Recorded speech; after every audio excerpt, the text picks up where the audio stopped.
지휘자를 구하고 있습니다. 새로 오신 분이 아니고 원래 부지휘자세요. 둘 중에 하나예요. 새로운 분이 오든지 직장의 시프트가 바뀌어서 매주 섬길 수 있던지. 민속의 명절이죠. 명절에 시어머니에게 며느리가 편지를 보냈습니다. 어머니, 이번 명절에는 못 내려갈 것 같아요. 또 안 내려온다고 뭐라 하시겠죠? 근데 그 나이에는 원래 외로워야 되는 거래요. 그 나이 잡수셨으면 외로운 거 참을 줄도 알아야죠. 이번 명절에는 가족들이랑 해외여행이라도 가려고 합니다. 앞으로도 계속 안 갈 테니 그리하세요. 했더니 이 편지를 받고 시어머니가 답장을 보냈어요. 그래 애미야, 나도 이제 나이 먹을 만큼 먹었으니 혼자 있는 게 당연하지. 가족 여행 안전하게 잘 갔다 오거라. 그리고 이번 명절에 내가 땅 팔아서 번 돈 90억 첫째, 둘째, 셋째한테 똑같이 나눠주려고 했는데 이번에 안 내려온다니 너무 아쉽구나. 가족여행 잘 갔다 오고 이 늙은 애미는 집에서 쉬고 있으마. 며느리가 답장을 보냈습니다. 아이고 어머니 죄송해요. 친정에 보낸다는 게 잘못 갔네요. 이번에 엄마랑 크게 싸워서 그랬는데 이번 명절에는 음식 잔뜩 싸가서 어머니 일 하나도 안 하게 해드릴게요.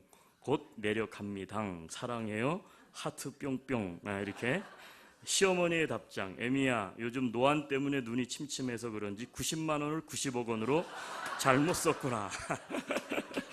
조심해서 내려오고 음식은 내가 좋아하는 걸로 잘 싸우거라. 이 늙은 애미를 위해 일을 다 해준다니 참 고맙구나. 어떤 분이 신문에 유머를 기재하셨는데 제가 보면서 많은 생각을 했어요. 한국에 여러분이 계셨다면 이런 일들이 남일이 아닌 분들이 여기 있죠. 여기 남일이 아닐 분들이 있어요. 한국에 계셨다면 체면 문화, 또 가족 간의 어떤 그런 것 때문에 하여튼 이민 오셨는데 복 받으셨습니다. 그런 분들은 한번 따라 합시다. 먼저 웃어주는 사람이 아름다운 사람입니다. 우리 서로 인사합시다. 또 한 번의 새해를 맞이하게 된 것이 축복이죠. 인색하게 하지 마시고 해피 뉴 이어. 새해 복 많이 받으십시오. 주님이 주시는 복. 두 주간 뭐 소식 들으셔서 또 함께 기도했는데 우리 이민구 박유준 집사님 또 가정에 또 미리엘 25주 만에 태어난 아이, 근데 그 아이가 지난주에 소천했습니다. 두 주간 이 미주엘을 떠나보내면서 또 성도들과 함께 투병 중인 환우들을 위해 중보기도 하면서 이 삶을 우리가 살아가고 있다는 것, 그 자체에 대해서 많은 생각들을 해보는 한 주간이 되었습니다.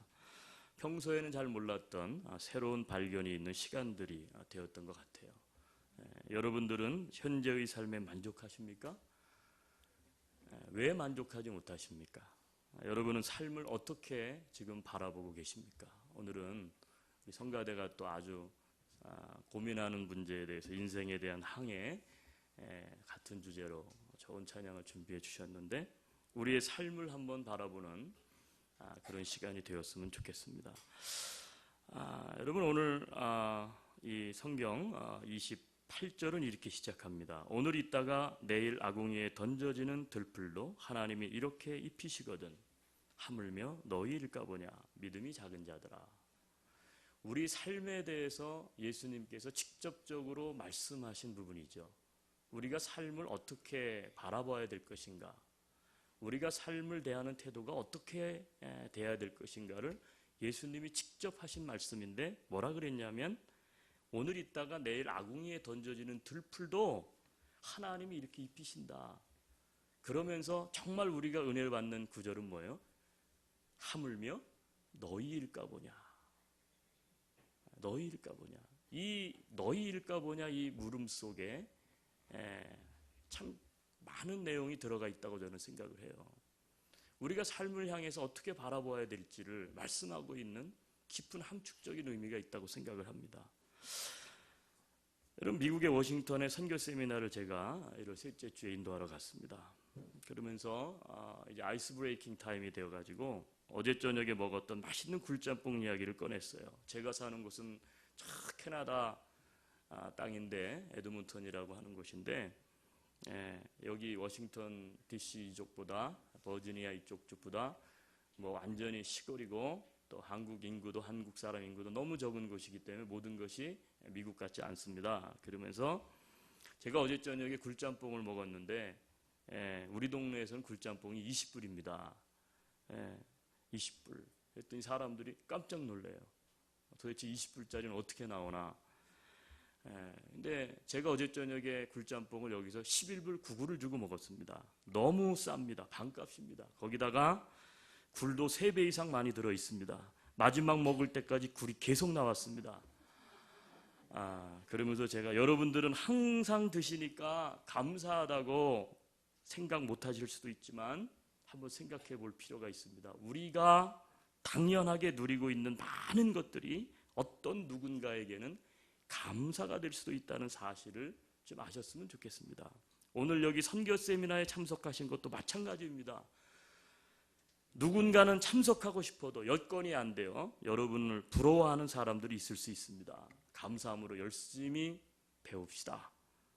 그렇게 이제 하고 또 이제 강의를 하고 순서를 마치고 내려왔어요. 그랬는데 어떤 나이 드신 권사님이 저를 찾아오셨습니다. 정중히 저한테 인사를 하십니다. 그래서 저는 속으로 생각을 했어요. 수고하셨습니다. 은혜 받았습니다. 인사하러 오신 줄 알았어요. 그랬더니 이분이 저에게 아주 정중히 이러시는 거예요. 목사님, 그런데 아까 말씀하신 그 굴짬뽕 어느 식당에서 드셨어요? 제가 그분을 바라보면서 정말 내공이 있는 분이구나 그런 생각을 했어요. 여러분, 우리가 누리고 있는 많은 것들이 있어요. 근데 우리는 어떻게 생각하느냐 하면 너무나 당연하다 이거는. 그래서 우리는 어떻게 돼요? 삶을 바라보면서 감사를 하지 못할 때가 많죠. 오늘 예수님께서 그렇게 말씀하시는 거 아니겠어요?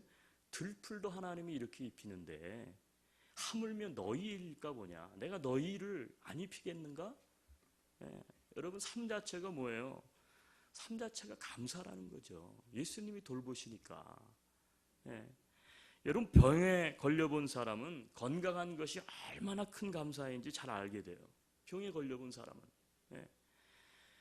우리 누가 목장 식구들이 지금 보면 열심히 하여튼 누가 목장에서 제일 잘하는 거는 애 낳는 것 같아요. 제가 보니까 올해도 벌써 7가정이 이제 애를 낳는데, 여러분, 아이를 가질 수 있는 것, 그렇죠? 그리고 아이가 내 뱃속에서 잘 자라는 것, 그리고 또 건강하게 애가 잘 태어나는 것, 태어난 애가 아프지 않고 건강하게 잘 자라주는 것, 여러분, 그 자체가 감사예요. 그게 감사라고. 남편이 큰 사업가가 아니어도 많은 돈을 벌어다가 주지 않아도 우리의 아이들이 똑똑하거나 혹은 뛰어나게 공부를 잘하는 애들이 아닐지라도 아프지 않고 함께 웃어주면서 살아갈 수 있다는 것 자체가 뭐냐? 이게 감사인 거예요. 삶 그 자체가 뭐예요? 감사예요. 삶 그 자체가 감사. 여러분, 따라서 범사에 감사하는 믿음이 최고의 믿음인 줄로 믿습니다. 범사에 감사할 수 있는 것이 최고의 믿음이에요. 하나님이 나를 귀하게 여기시고 지켜주시는 것도 감사하지만 기본적으로 자기 존재와 삶 자체로 인해서 우리는 어떻게 되냐면 감사하실 수 있게 되기를 바라요. 내가 지금 호흡하며 살고 있다는 것. 수많은 감사 제목 중에 지금 건강하게 내가 잘 살고 있다는 것 자체가 최대의 감사 제목이기 때문인 줄로 믿습니다.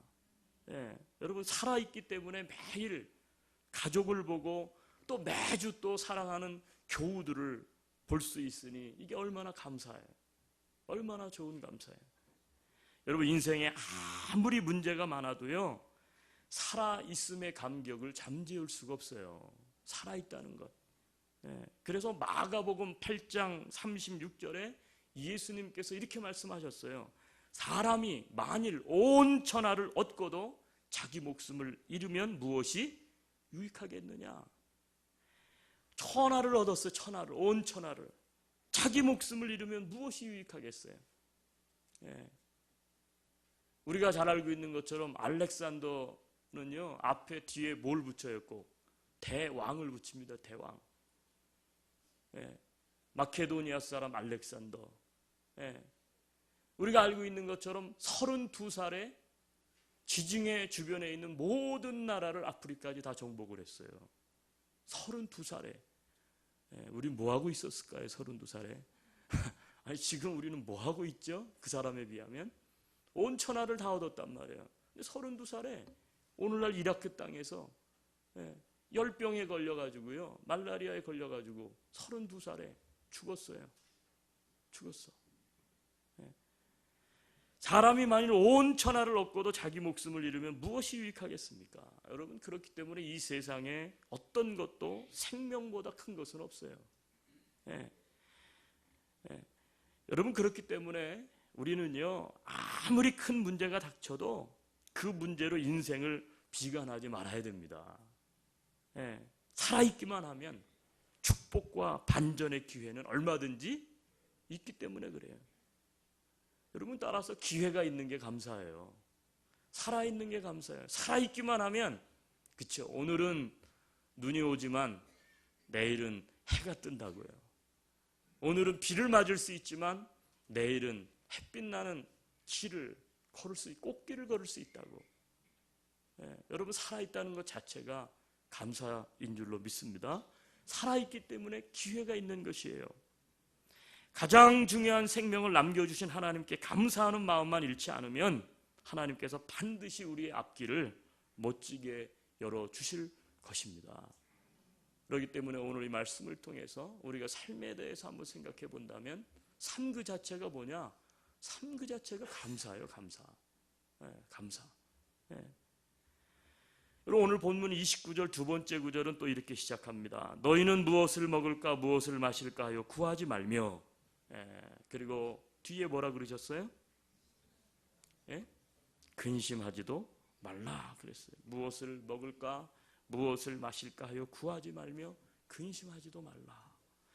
삶 그 자체를 바라보면서 우리가 가져야 될 두 번째 마음은 뭐냐 하면 삶 그 자체가 근심이 아니고 삶 그 자체가 기쁨이라는 거예요.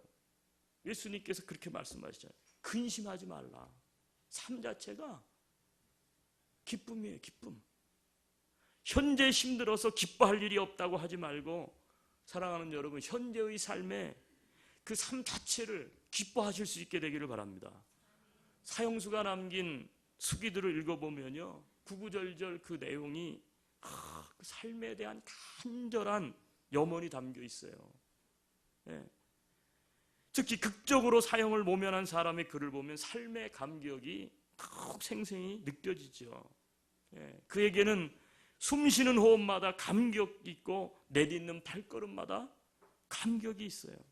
살아있기만 하면 자신의 존재감을 증명해 보일 수 있기 때문에, 기회가 있으니까 살아있는 것 자체가 얼마나 큰 축복과 특권인지 모르는 거예요.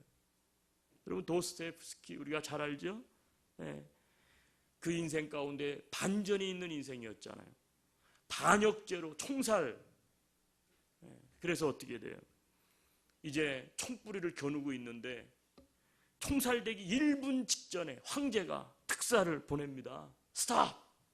도스토옙스키를 사형 집행을 정지하라. 사면한다. 황제의 명령이. 그때 이 도스토옙스키가 얼마나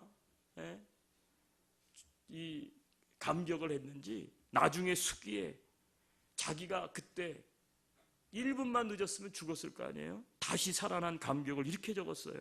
그의 노트에 3000년을 노예로 살아도 좋다. 아니, 외로운 섬에서 영원히 살아도 좋다. 다만 살아있기만 하면 된다. 여러분, 그 고백처럼 살아있기만 하면 되죠. 근데 우리는 욕심이 너무 많은 것 같아. 애들을 왜 이렇게 들볶은지 모르겠어. 그쵸? 이 공부 못한다, 그리고 또 남편들을 왜 이렇게 바가지 긁으시는지 모르겠어요. 돈을 벌어오는 게 그게 다냐? 그러려고 이민 왔냐? 이러려면 차라리 한국에 있었지. 막 이러면서 여러분, 살아있다는 것 자체가 얼마나 큰 기쁨이에요. 기쁨, 감사하고 기쁨 아니에요? 예. 여러분, 어떤 문제도 생명보다 크지 않습니다. 내 생명에 대해서 기뻐하고 내 가족이 살아있다는 사실에 대해서 기뻐하십시오.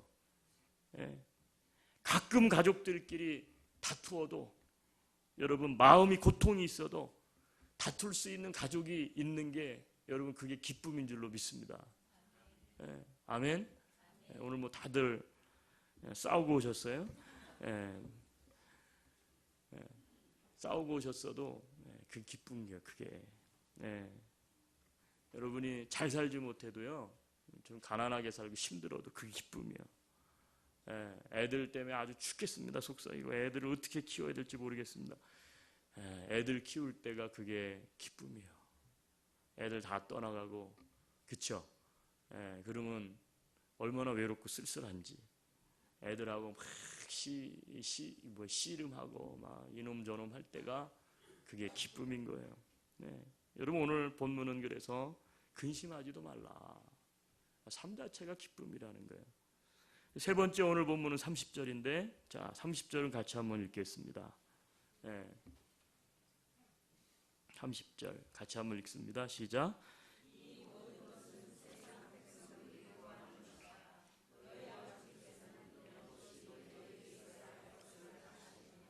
이 구절 중에 여러분 제일 은혜가 되는 구절은 어떤 구절이죠? 이런 것이 너희에게 있어야 할 것을 아신다는 거예요. 누가요? 하나님이. 그렇기 때문에 삶 자체는 축복입니다. 축복. 하나님이 아셔요. 네.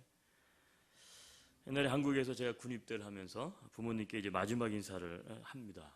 의정부 306 복충대. 지금도 그 기억이 뚜렷해요. 예, 머리도 이것보다 더 짧게 빡빡, 아시죠? 옛날에 나 빡빡 깎고 들어갔어요. 싹 밀고 이제 큰절을 딱 하고, 그리고 이제 군대로 이제 떠나는 거예요. 근데 저희 어머니가 눈물을 흘리면서 이렇게 이야기하셔요. 다치지 말고 몸성이만 다녀와라. 다치지 말고 몸성이만 다녀와라. 그러면서 하시는 말씀이, 네가 건강한 것만으로도 나는 네가 정말 자랑스럽다. 그게 아직도 잊혀지지가 않아요.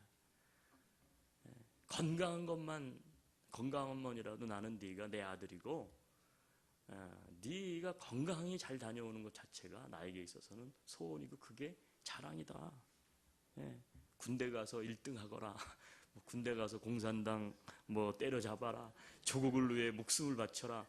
이런 신사임당 같은 어머니도 계시겠지만 저희 어머니는, 그 정도의 어머니는 못 되시고 저한테 하는 얘기가, 건강한 것만으로도 나는 네가 자랑스럽다. 여러분, 그 말을 듣는데 부모님의 사랑과 하나님의 축복이 얼마나 컸던지 그 기억이 아직도 생생해요. 여러분, 예수님을 믿는 상태에서 살아있는 한 하나님의 축복은 언제나 내 생각보다 크다는 사실을 잊지 마시길 바랍니다. 여러분, 오늘 본문에 뭐라 그랬냐? 이런 것이 너희에게 있어야 할 것을 아신다는 거예요. 아신다. 삶 자체를 하나님께서 어떻게 된다고요? 책임져 주시겠다는 선언 아니에요? 내가 알고 있다는 건 뭐야? 하나님이 내가 알고 있으니까 하나님께서 내가 책임져 주겠다는 거 아니에요? 여러분, 이게 축복이 아니고 뭐겠어요? 어떤 사람들은 와가지고 왜 이렇게 아유 나 요즘 삶이 힘들대. 왜 힘드냐 그러니까 먹고 살기 힘들어서 막 그런 얘기를 할 줄 알았어요. 그랬더니 아이고 꿈을 하나 꿨는데 아주 그놈 꿈 때문에 힘들대요. 삶이. 무슨 꿈을 꿨는데요? 아주 나쁜 꿈을 꿨대. 그 꿈이 머리에서 떠나가질 않는데요. 여러분, 혹시 나쁜 꿈 때문에 힘드세요? 이거 더구나 이 구정날 새해 돼지 꿈을 꿔도 시원치 않은데 이상한 꿈을 꿔가지고 마음이 심란하십니까? 여러분, 좋은 꿈과 나쁜 꿈은 따로 없어요. 저는 그렇게 생각해요. 예수님 밖에 있으면 좋은 꿈도 나쁜 꿈이지만 예수님 안에 있으면 나쁜 꿈도 좋은 꿈이 됩니다. 초상나는 꿈 꾸죠. 초상나는 꿈과 같은 불길하다. 큰일 났네. 여러분, 그 꿈도 예수님 안에 있으면 그 꿈을 계기로 어떻게 돼요? 우리는 더욱 겸손해지죠. 그 꿈이 인생 최대의 길몽이 되는 거예요. 겸손해져 가지고. 여러분, 악덕 대부업자 여러분 잘 아는 스크리지 영감도 변화가 어떻게 일어났습니까? 꿈에 저승사자를 만났잖아요. 저승사자를 만나는 꿈 때문에 인생이 바뀌었어. 내가 이렇게 살면 안 되겠구나. 나쁜 꿈 아니에요? 예. 결국 예수님 안에서 믿음으로 살고 주님의 몸된 교회를 섬기며 살다 보면 여러분 나쁜 것도 여러분 그게 다 축복으로 바뀌어요. 바뀔 수 있어요. 예. 그렇기 때문에 믿음으로 여러분들이 내 인생 자체가 하나님께서 지금 붙잡고 계시는 축복이다. 이 사실을 믿으시기를 바랍니다. 예. 특별히 감사와 기쁨뿐만 아니라 내 아픔까지도 함께 나눌 수 있는 가족이 있고 내 아픈 상처도 함께 보듬어 줄 수 있는 믿음의 이 사랑하는 교우들을 믿음의 이 공동체가 있다는 사실이 여러분 축복인 줄로 믿습니다.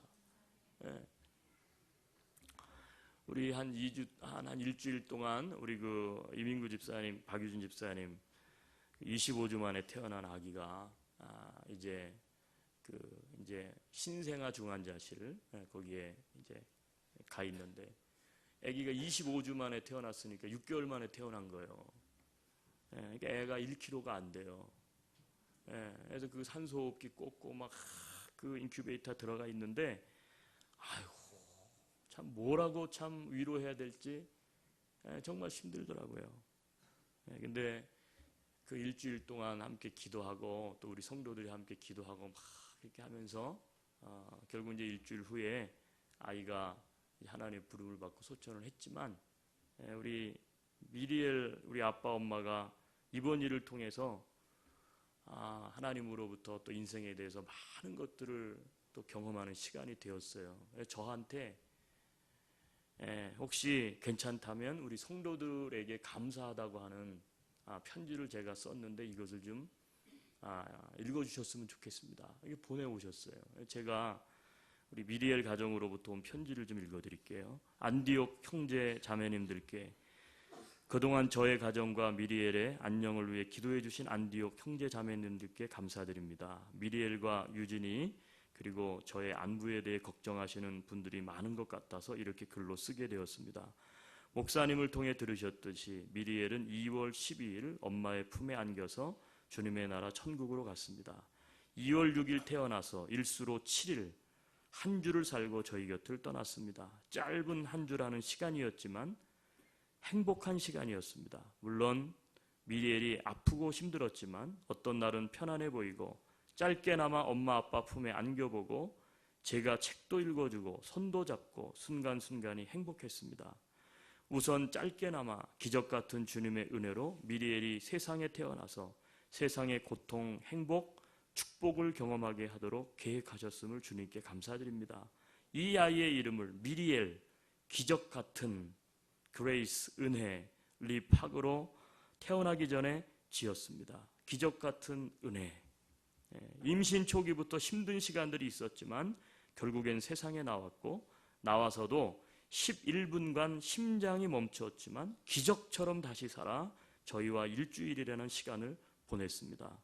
아직도 제게는 미리엘을 제게 주시고 얼마 지나지 않아 저에게서 거두어 가신 주님의 뜻을 구해야 할 숙제가 남아있지만 주님께서 조금은 제게 답을 주셨습니다.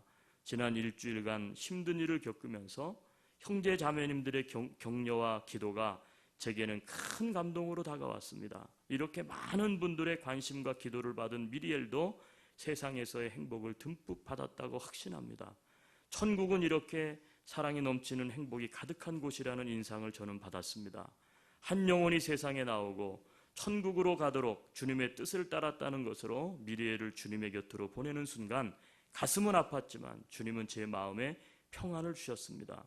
한편으로는 주님께서 저를 위해 보내신 예수님께서 받으셨던 고통에 대한 주님의 마음이 감히 조금이나마 제 마음으로 느껴졌습니다. 하지만 여전히 저는 미리엘이 보고 싶습니다. 피부를 만지고 볼에 입 맞추면 살이 별로 없어서 뼈가 제 피부로 느껴지는데 미리엘이 저와 유진이를 보기 위해 이렇게 노력했구나라는 생각이 들어서 제 가슴이 너무 아팠습니다. 숨을 거두고 나서 얼마 있다가 다시 보러 왔는데 미리엘의 차가운 손을 만지고 만감이 교차했습니다. 자식을 먼저 떠나보내는 부모의 마음이 이런 것이구나라고 가슴 깊숙이 느꼈습니다. 유진이와 상의하고 아픔을 피하기보다는 직시하기로 했습니다. 장례식과 화장 후에 할 일들을 주위 분들과 상의하고 하나하나 결정하게 되었습니다. 한 가지씩 결정할 때마다 제 눈에 그리고 마음에 눈물이 맺히는 것을 참을 수가 없었습니다. 하지만 이런 아픔을 겪는 것도 주님께서 종에게 주신 숙제라고 생각합니다. 그리고 이 일들을 처리하는 것이 그 숙제의 끝이 아니라 시작이라는 생각이 들었습니다. 앞으로 아픔을 극복하고 주님의 뜻에 따라 사는 종으로 살려면 힘든 시간들이 있을 텐데 형제 자매들의 기도와 격려가 큰 힘이 되리라 확신합니다. 형제 자매님들을 저와 제 가족 주위에 허락해 주심을 주님께 감사드립니다. 격려와 기도에 감사드리며 이민구 박유진 올림. 인생 살다가 어려움이 있죠. 힘든 일들이 없을 수 없어요. 누구에게나 이런 일들은 일어날 수 있죠. 그런데 제가 이 편지를 보면서 그런 생각을 참 했습니다. 정말 참 믿음으로 잘 견디고 있구나. 잘 인내하고 있구나. 그리고 우리가 함께 이렇게 격려하고 기도할 수 있는 믿음의 공동체가 있다는 것, 이것이 얼마나 큰 힘이 되고 위로가 되고 격려가 되는지. 사랑하는 여러분, 가족이 있어요. 그리고 믿음의 공동체가 있습니다. 여러분, 그것을 주신 분이 하나님이에요. 그러니까 우리 삶 자체가 나 홀로가 아니에요. 그렇기 때문에 우리의 삶 자체는 축복인 줄로 믿습니다. 축복이에요. 예수님이 동행해 주시고 예수님이 주셨지만 또 예수님이 취하시잖아요. 그러니까 욥처럼 우리가 이 믿음으로 주님을 붙잡아야 될 줄로 믿습니다. 여러분, 마지막 31절 같이 한번 읽겠습니다. 시작. 다만 너희는 그의 나라를 구하라. 그리하면 이런 것들을 너희에게 더하시리라. 삶 자체가 감사고 삶 자체가 기쁨이고 삶 자체가 축복이에요. 삶 자체, 내가 살아있다는 것 자체가 그렇다는 거예요. 호흡하고 있다는 것 자체가 그렇다는 거예요. 여러분, 그러면 우리의 삶은 뭐 그냥 이대로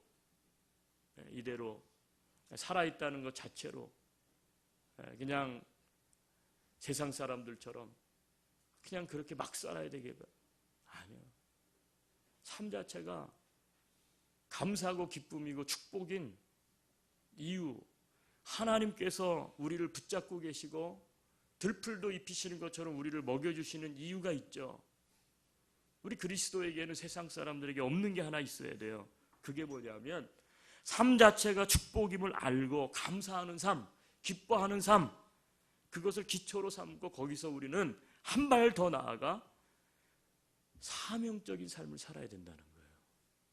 31절은 이렇게 얘기해. 다만 너희는 그의 나라를 구하라.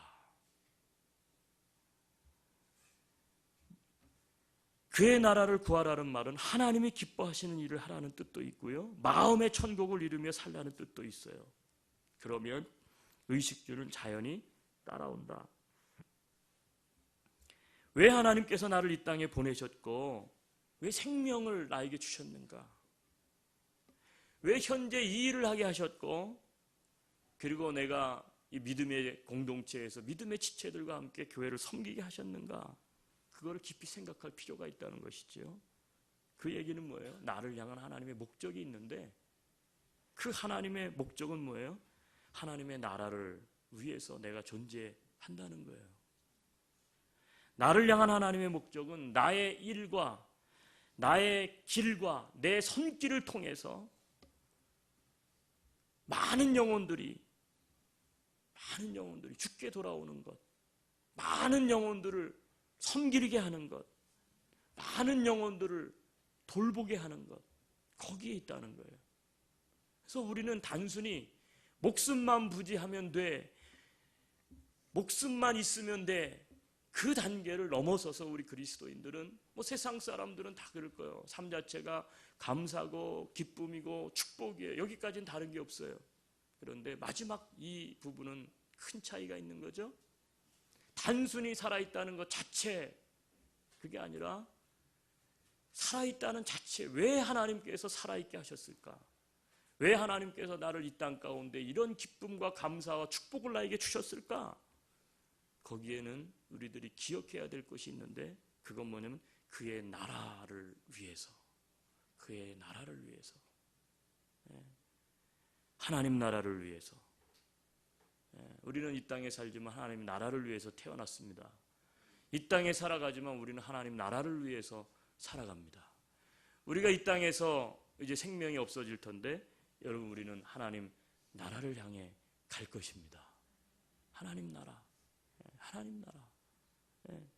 하나님께서 원하시는 삶, 하나님께서 원하시는 것, 그것을 우리가 위에서 이 땅 가운데 살아가는 존재의 목적 있다는 거예요. 여러분, 먼저 그의 나라와 그의 의를 구할 수 있는 저와 여러분이 될 수 있기를 바랍니다. 나를 향한 하나님의 목적은 나의 일과 나의 인생과 그리고 내 손길을 통해서, 내 손길을 통해서 하나님의 나라가 이 땅 가운데에 이루어지는 것, 그것을 주님께서 원하시기 때문에 그래요.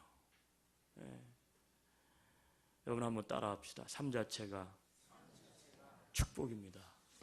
믿으십니까? 삶 자체가, 따라서 삶 자체가 감사입니다. 삶 자체가 기쁨입니다. 삶 자체가 축복임을 알고 감사하는 삶, 기뻐하는 삶을 기초로 삼고 한 발 더 나아가 사명적인 삶을 살겠습니다. 우리 한번 눈을 감고 기도했으면 좋겠어요.